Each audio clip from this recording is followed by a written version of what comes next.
À toutes et à tous, bonsoir et bienvenue à cette grande édition du journal sur Tosungana Télévision.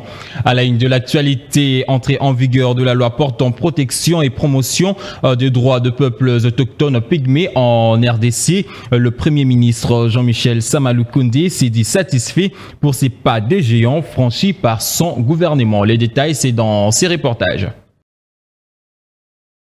Le Premier ministre Jean-Michel Sama Lukonde a présidé ce mardi 14 février 2023 au Palais du Peuple la cérémonie marquant l'entrée en vigueur de la loi numéro 22/033 portant protection et promotion des droits de peuples autochtones pygmées en République démocratique du Congo. Une cérémonie organisée par la vice-primature de l'Intérieur, Sécurité, Décentralisation et Affaires coutumières. Devant quelques membres du gouvernement et plusieurs autres personnalités invitées, le Premier ministre a dans son allocution salué l'action du chef de l'État Félix-Antoine Tshisekedi qui n'aménage aucun effort pour matérialiser ce long processus qui a duré pendant plus de 30 ans pour aboutir à la présente loi. C'est ici pour moi de saluer une fois de plus le président de la République, chef de l'État, son Excellence Félix-Antoine Tshisekedi qui n'a ménagé aucun effort pour matérialiser ce long processus qui a abouti à la présente loi. Et dans le même ordre d'idées, le travail patriotique réalisé avec abnégation par nos deux chambres dans l'adoption de cette loi, ça a été rappelé ici. Le Premier ministre a par ailleurs souligné la volonté du gouvernement de la République démocratique du Congo d'accompagner la communauté autochtone pygmée. Et puis, le vice-premier ministre, ministre de l'Intérieur, Daniel Asilo, a lancé officiellement la phase 2 du projet Prise pour le développement des communautés rurales et périurbains. Le détail encore, c'est dans cet élément. Le développement social des populations, l'aménagement du territoire, reconstruction et la modernisation des infrastructures par la valorisation du capital humain dans les zones rurales et périurbains. Tels sont les objectifs poursuivis par la deuxième phase du projet de renforcement des infrastructures socio-économiques dans la région centre de la RDC. C'est le vice-premier ministre et ministre de l'Intérieur, Daniel Asilo Okitoakoy, représentant le premier ministre empêché qui a procédé au lancement de la deuxième phase de ces projets ce mercredi 15 février 2023 à l'hôtel du Fleuve en présence du ministre d'État chargé du développement rural, François Roubota, le secrétaire général de ce ministère, les experts du projet et représentants de la BAD. Ces projets logés au ministère du développement rural et financés par la Banque africaine de développement. Cette deuxième phase lancée dans la zone centre de la RDC concerne essentiellement les provinces issues du démembrement du Grand Bandundu, dont Kwango, Kwilu et Maïndombe, les provinces du Grand Kasaï et celles du Maniema. Ces projets lancés sous le leadership du président de la République est un exemple patent du partenariat combien agissant de la République démocratique du Congo et la BAD, a mentionné le ministre d'État François Roubota. François Roubota s'est félicité des résultats récoltés lors de la première phase lancée en 2014 en milieu rural et périurbain dans la zone centre de la RDC. Dans sa première phase, le projet Prise avait pour aire d'intervention les 5 provinces du Grand Kasaï, à savoir Kasaï, Kasaï central, Kasaï oriental, Lomami et Sankourou, qui couvrent une superficie de 327 851 km² et compte 5 districts, 26 territoires, 23 communes, 146 secteurs avec une population de la zone estimée à 8 207 041 habitants. Les réalisations sont spectaculaires. 60 systèmes d'adduction en eau potable, 507 latrines publiques dans les 5 provinces, 60 écoles construites et équipées, 60 centres de santé équipés, un centre multifonctionnel en Mbujimayi, la réhabilitation du système d'adduction d'eau potable en Mbujimayi au bénéfice de la Régie des eaux, a rappelé le ministre d'État François Roubota avant la photo des familles autour du vice-premier ministre, ministre de l'Intérieur, Sécurité, Décentralisation et Affaires coutumières. Le secrétariat général du ministère de la Jeunesse a désormais un nouveau cadre organique. C'est ce qui ressort du tête-à-tête tenu entre le patron de la jeunesse congolaise, le docteur Yves Bunkoulouzola, et le vice-premier ministre, ministre de la fonction publique, Jean-Pierre Liaou Eboa. Suivez cet élément. C'est l'aboutissement d'une réforme initiée par le ministre de la Jeunesse Initiation à la nouvelle citoyenneté et cohésion nationale, le Dr Yves Boukoulou Zola, le vice-premier ministre en charge de la fonction publique Jean-Pierre Liaou Eboua, a signé l'arrêté portant sur ces nouveaux cadres organiques lundi 13 février 2023 à Kinshasa. Des nouvelles directions ont été créées, notamment celle de l'initiation à la nouvelle citoyenneté et celle de la cohésion nationale. Prenant la parole à l'issue de cette cérémonie officielle, le numéro 1 de la jeunesse congolaise a relevé que plusieurs autres innovations ont été apportées. Yves Boukoulou Zola signale par ailleurs l'installation effective de l'administration dans les nouvelles provinces démembrées qui manquaient les services déconcentrés. Ceci va répondre efficacement aux différents problèmes, martèle Yves Boukoulou Zola. Le patron de la jeunesse congolaise reste convaincu que ces nouveaux cadres organiques qui ajoutent des directions de métier va permettre de répondre à toutes les questions liées aux problèmes de la jeunesse congolaise. Que retenir du bilan du chef de l'État Félix-Antoine Tshisekedi Tshilombo après 4 ans de règne à la tête du pays? Pour le membre de sa famille politique, le bilan du 5e président de la République démocratique du Congo est largement positif. Yves Patrick Mbo, analyste politique, donne ses impressions dans cet élément. En termes de réalisation, moi, je dirais que le bilan est positif dans le sens que ramener un budget de 4 milliards à 14 milliards dans 4 ans, ce n'est pas facile. Je vais donner même un exemple. Un opposant à ces régimes, et en l'occurrence M. Adolphe Mouzitou, a reconnu ses mérites. Pour moi, je pense que malgré que le président de la République a évolué dans un premier temps dans un contexte de coalition, mais il a quand même relevé les défis. Vous allez comprendre. Aujourd'hui, vous ne pouvez pas avoir de l'argent, mais vous pouvez envoyer vos enfants à l'école. Il y a la gratuité de l'enseignement, il y a la santé universelle, il y a aussi un état de droit qu'on est en train d'instaurer. Aujourd'hui, il n'y a pas de personnes non, je dirais intouchables.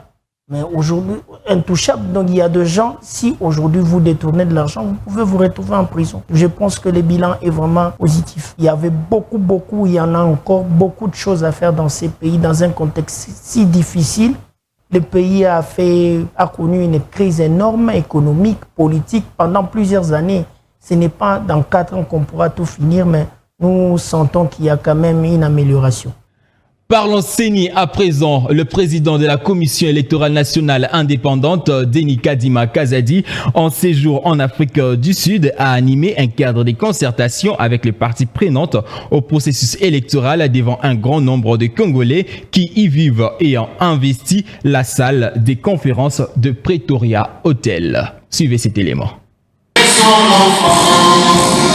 L'engouement suscité par la présence de compatriotes venus en masse en ces lieux dénote à n'en point douter de l'intérêt qu'ils portent à leurs racines demeurées au pays. Le numéro 1 de la centrale électorale s'est réjoui de l'affluence constatée qui n'est qu'un signe du profond attachement à leur terre d'origine qu'ils n'ont jamais oublié. Denis Kadima Kazadi a entretenu l'assistance de l'évolution du processus électoral arrivé à l'étape d'identification et d'enrôlement des électeurs qui les concerne également au plus haut point. D'autant que comme l'Afrique du Sud, 4 autres pays où vivent des Congolais sont concernés pour cette phase pilote, notamment la Belgique, la France, le Canada et les États-Unis. La hiérarchie de l'institution ayant la charge des élections en RDC a mis en lumière les innovations introduites dans ce processus électoral avec des avancées concernant la révision du fichier électoral en cours, expliquant que la CENI a subdivisé le pays en 3 aires opérationnelles intégrant également les Congolais résidant dans les 5 États susmentionnés. À l'issue du propos liminaire du président de la CENI introduisant ces cadres de concertation, il s'en est suivi la partie interactive faite des questions-réponses au cours de laquelle il s'est activé à apporter la lumière nécessaire aux préoccupations soulevées par l'assistance. Visiblement, les participants brûlaient d'envie d'en savoir davantage sur ce qui s'est fait actuellement en ce qui concerne le préparatif des prochaines élections avec les enjeux irrélatifs. Le président Denis Kadima Kazadi s'est félicité de ces moments d'échange fructueux qui ont éclairé la lanterne de plus d'un. Nous bâtirons un pays plus beau qu'avant. Plusieurs jeunes sont victimes de manipulations politiques en cette période préélectorale. Le chômage et la non-prise de conscience peuvent être la raison de cette situation qui prend en otage la jeunesse congolaise. Benoît Befoifoi, président sectionnaire de la Ligue de jeunes IDPS Mont-en-Bas, a invité le jeune congolais à prendre conscience et à barrer route à toute pratique qui ternit l'image de la jeunesse congolaise. On l'écoute dans cet élément. Il faut montrer un bon exemple. Je vous donne un exemple. Lumumba est mort à l'âge de 30 quelques années. Mais Lumumba s'est battu pour l'indépendance que nous avons aujourd'hui. Il n'était pas un vieux papa. Il était jeune comme nous. Mais nous, Lumumba n'était pas un cadre universitaire. Mais nous, aujourd'hui, nous sommes des universitaires, mais manipulés par les vieux là. Les vieux là qui ne veulent pas que la jeunesse avance. Et vous trouverez que les mêmes vieux là, quand ils donnent les billets verts à la jeunesse, et leurs enfants, ce sont leurs enfants qui viendront occuper des postes, c'est-à-dire des pères au fils. Mais quand est-ce que la jeunesse aujourd'hui qui peut sortir du l'ENEA et faire aussi la politique? Voici le moment que cette jeunesse-là prenne conscience. Nous avons besoin que la jeunesse congolaise prenne conscience de travailler pour son pays. Et en sport, pour se quitter, le séminaire de renforcement des capacités sur l'utilisation des outils informatiques en lutte s'est clôturé le mardi 14 février 2023 au salon présidentiel au stade du Martyr de la Pentecôte. Suivez ces reportages signés Patrick Lokala. Les bénévoles présents à ces séminaires ont bénéficié durant 3 jours successifs des connaissances relatives à l'utilisation des outils informatiques dans la lutte. C'est en prévision des échéances futures que ces apprenants ont suivi avec assiduité ces enseignements dispensés par l'expert des nationalités françaises envoyé par la Fédération mondiale de lutte. Aujourd'hui, on a fait la continuité de notre formation en préparation pour les Jeux de la francophonie. On a pris la partie résultats et partie scoring. Donc, j'ai fait la formation sur les logiciels de scoreboard, comment gérer le temps, les points pour les matchs, et puis comment envoyer automatiquement les résultats sur notre serveur de gestion de résultats sportifs. Comme le premier jour, les bénévoles toujours demandent des questions, ils veulent toujours apprendre et savoir et tester par eux-mêmes nos logiciels et puis gérer les compétitions par eux-mêmes. Ça, c'est un grand plaisir pour moi. Je suis vraiment heureux de voir des bénévoles qui ont la volonté à apprendre les technologies des sports. Le secrétaire général de la FECOLITA a salué la venue de ces séminaires qui vient renforcer l'arbitrage et le comptage des points dans cette discipline qui se comporte très bien dans les différentes compétitions internationales. Il était quand même important que la collaboration de la fédération avec la fédération internationale, qu'on est arrivé là où on est aujourd'hui. C'est-à-dire avoir aujourd'hui ces logiciels ici, apprendre ça pour que lors de l'organisation de nos compétitions au niveau local, que nos techniciens, les IT, aient la possibilité de gérer ces compétitions sur le plan technique pour éviter beaucoup de difficultés. Et voilà, vous l'avez compris, c'est par cette note sportive que nous mettons un terme à cette session d'information. Merci de nous avoir suivis. N'oubliez pas de nous suivre sur Molière Télévision. En attendant, portez-vous bien et restez branchés à tous les programmes de Tosungana Télévision. Au revoir.